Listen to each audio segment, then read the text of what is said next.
Son günlər pirajki və qarğıdalı hadisələr ilə gündəmə gələn Ermənistanın baş naziri Nikol Paşinyan nəhayət ki, Ermənistanda baş verən müharibə ilə bağlı bir açıqlama yaydı. Gündəm xəbərin efirində 12 mart tarixidir və qeyd eləyək ki, Ermənistanın baş naziri Nikol Paşinyan martın 12-sində keçirdiyi brifinq zamanı yaxın şərqdə alovlanan müharibəni məhz Ermənistan üçün strateji əhəmiyyət kəsb edən transregional infrastruktur tərəfdaşlıq layihəsi, yəni TRIP-ə mənfi təsirlərini açıqlayıb. Hökumət başçısı İrandakı hərbi əməliyyatların və Amerikanın regiondakı yeni hərbi prioritetlərinin bu layihəni qeyri-müəyyən tarixə qədər təxirə sala biləcəyini etiraf eləyib və Paşinyanın sözlərinə görə Vaşinqton administrasiyası hazırda Tehranla birbaşa münaqişəyə fokuslandığı üçün məhz iqtisadi infrastruktur layihələri ikinci plana keçib.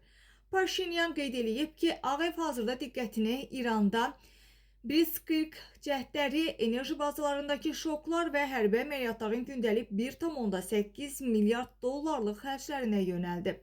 Aydındır ki, Amerika administrasiyası ən azı hazırda TRIP layihəsini özü üçün prioritet hesab eləmir, deyə Paşinyan bildirib. TRIP layihəsi Hindistan və Fars körfəzi ölkələrindən gələn yüklərin İran vasitəsilə məhz Ermənistana, oradan da Gürcüstan və Avropaya daşınmasını nəzərdə tuturdu. Lakin Sepahın Hörmüz boğazındakı blokadası və İsrailin İranın nəqliyyat infrastrukturuna vurduğu raket zərbələri bu marşrutu faktiki olaraq qeyri-mümkün eləyib. Paşinyan həmçinin vurğulayıb ki, layihənin təxirə düşməsi Ermənistanı daha aktiv şəkildə Azərbaycan vasitəsilə Qərblə əlaqə qurmağa və daxili sülh gündəmini sürətləndirməyə vadar eləyir.